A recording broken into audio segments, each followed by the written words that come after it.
পবিত্র রমজান মাস উপলক্ষে জকিগঞ্জ উপজেলার আটগ্রামে লিভ আ লেগেসি প্রকল্পের উদ্যোগে দরিদ্র ও অসহায় মানুষের মধ্যে খাদ্য সামগ্রী বিতরণ করা হয়েছে।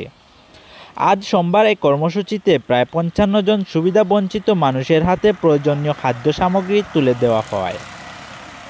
লিভ আ লেগেসি প্রকল্পের এক কর্মী বলেন, এ প্রকল্পের লক্ষ্য হলো সমাজের সুবিধাবঞ্চিত মানুষদের পাশে দাঁড়ানো। রমজান মাসে যাতে দরিদ্র পরিবারগুলো একটু স্বস্তিতে থাকতে পারে সেই লক্ষ্যে তারা এই উদ্যোগ নিয়েছে। খাদ্য সামগ্রীর মধ্যে ছিল চাল, ডাল, তেল, চুলাসহ নিত্য প্রয়োজনীয় দ্রব্য, যা রোজাদারদের ইফতার ও সেহরির জন্য সহায়ক হবে। বিসমিল্লাহ, ধন্যবাদ স্বপ্নের কৃষি টিভিকে। আসলে আমি 2015 সাল থেকে এই প্রজেক্টের সাথে আমি জড়িত আছি। আমি জকিগঞ্জ থানা ভিত্তিক কাজ করে থাকি। তো আমার লন্ডন প্রবাসী জুনেদ ভাইয়ের মাধ্যমে আমাদের এখানে অনেক খাদ্য সামগ্রী বা গরমের সময় টিউবওয়েল বিভিন্ন ইত্যাদি প্রতি বছরে 4-5 বার করে আমাদেরকে দেওয়া হয়।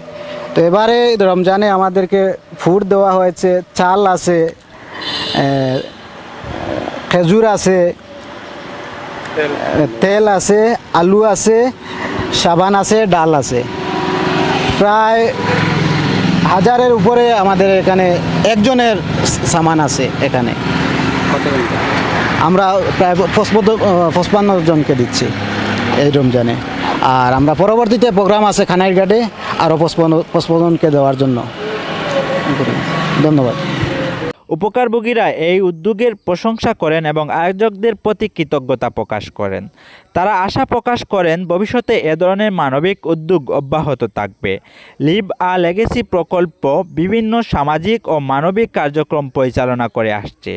তাদের এই মহতী উদ্যোগ সমাজের অসহায় মানুষদের জন্য আশার আলো হয়ে উঠেছে। সাইফুর রহমান, স্বপ্নের টিভি।